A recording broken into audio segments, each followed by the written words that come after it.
Get ready for শ্রাদ্ধ। বেশ কয়েকদিন আগেই আমার এক ঠাম্মা মারা যায়। এখানে আজ রয়েছে খাওয়া দাওয়া, তার জন্য আমি চুজ করেছি এই হলুদ শাড়ি। যেহেতু এটা শ্রাদ্ধ বাড়ি তাই আমি কোনো মেকআপ করব না, প্রথমে একটু ক্রিম অ্যাপ্লাই করব।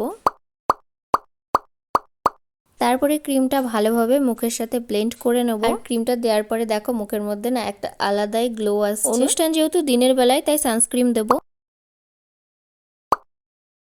মামা আর্থের এই সানস্ক্রিনটা কিন্তু আমার ভীষণই পছন্দ, আর এটা একটা ন্যাচারাল গ্লো দেয়। এই সানস্ক্রিনটা প্রায় আমি 1.5 থেকে 2 বছর ইউজ করছি, মানে এটার আলাদাই একটা ন্যাচারাল গ্লো আছে। তোমরাও চাইলে ইউজ করতে পারো। অনেকটাই দূরে যেতে হবে, তার জন্যই সানস্ক্রিনটা দেওয়া। আর সব থেকে বড় কথা, সেখানে গিয়ে যদি আমাকে দেখতে খারাপ লাগে তাহলে সেটা তো একদমই ভালো লাগবে না। প্রথমে তো আমি ভাবছিলাম একটু বেশি করে সেজে গুজে যাবো, যাতে সবার নজর আমার দিকেই থাকে, ওই ঠাম্মার দিকে না থেকে। তারপর ভাবলাম না, অনুষ্ঠানটা যেহেতু ঠাম্মার জন্যই, তাহলে সেখানে আমাকে এত চকচকে বা সুন্দর লেগে লাভ নেই, ঠাম্মাকেই সবাই দেখুক। এবার অনেকে বলবে যে একজন মানুষ মারা গেছে আর তার শ্রাদ্ধে গিয়ে এত সেজে গুজে ভিডিও বানাচ্ছে। দেখো, তাদের উদ্দেশ্যে আমি একটা কথাই বলবো, যে আমি যদি নাও সাজি বা সেজেও যাই, তাতে কিন্তু সে মানুষটা আর ফিরে আসবে না। যার যখন সময় আসবে তখন তাকে যেতেই হবে, সে আমি হই আর তুমি হও। আসলে পৃথিবীতে কোনো মানুষই চিরস্থায়ী নয়, একদিন না একদিন সবাইকে মরতে হয়। কেউ আগে মরে আর কেউ 2 দিন পরে মরে। তোমাদের সাথে গল্প করতে করতে আমার এদিকে রেডি হওয়া কমপ্লিট, আর এই যে আমার ফাইনাল লুক কেমন লাগছে অবশ্যই তোমরা একটা কমেন্ট করে বলো। তারপর দেখো, এই যে এই জুতোটা আজকে পরেছি, প্রথমে অন্য একটা